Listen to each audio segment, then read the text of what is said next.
girl, I went to Hebrew school. It was a Reformed synagogue, and we studied the Holocaust. And I was very upset. I remember asking my father, why?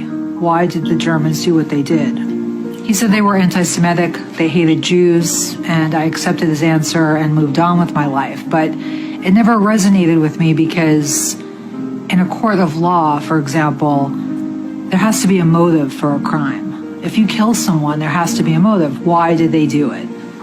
There's always a reason. The fact of the matter is that the truth is hidden. If you want to know the truth, look up Benjamin Friedman 1961 speech. Explains the situation. It's very important to know because what happened in 1930s Germany is happening again now. Here's a brief summary. World War I was from 1914 to 1918. In 1916, Germany was totally winning and England was considering a surrender. However, Zionist Jews went to England and said, don't surrender, you can still win.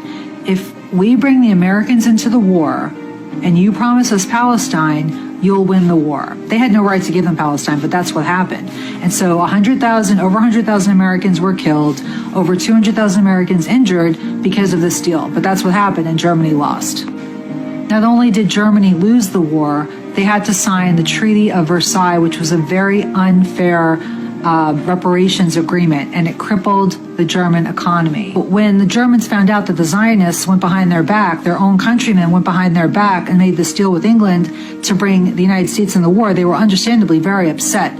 Friedman makes the analogy, and this is exactly what it would be like. Imagine America, we're at war with Russia and we're winning. And the Chinese in this country, in America, make a secret deal to have the Chinese help Russia, and then we lose the war. How would the Americans, how would we feel about the Chinese living in this country? Obviously, this didn't happen. This is just an analogy. And that's exactly how Germans felt about Jews in 1920s Germany. However, they didn't harm them, but that's just how they felt. So after World War I, Germany was suffering terribly. So, of course, they're not going to be very welcoming of Jewish people there. Like, I think they got lost government jobs. And we hear these stories from the Jewish perspective, but we never hear it from the German perspective. So the Jews of the world had a meeting. And long story short, they told Germany, you have to treat the German Jews like everyone else. And Germany was like, no. Again, think about how we as Americans would feel about Chinese here if they went behind our backs and helped an enemy to defeat us and destroy our economy.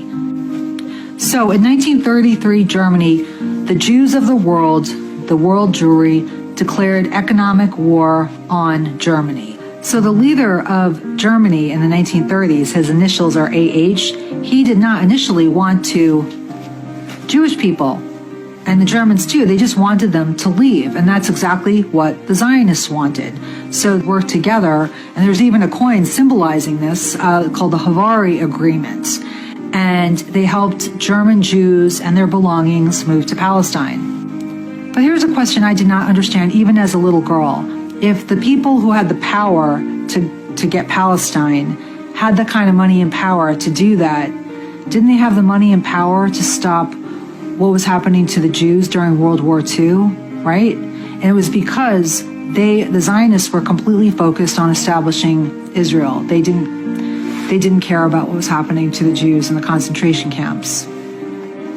So fast forward to 2023, and we are witnessing the horrific bombing of Gaza. And understandably, people are speaking out. They're protesting, they're posting on social media. And here in the States, what's happening to them? They are being fired. So in the exact same way, Zionists lit a fire in Germany to get the German Jews to go to Palestine, the Zionists are doing the same exact thing in the United States right now. Zionists do not care about the Jewish people.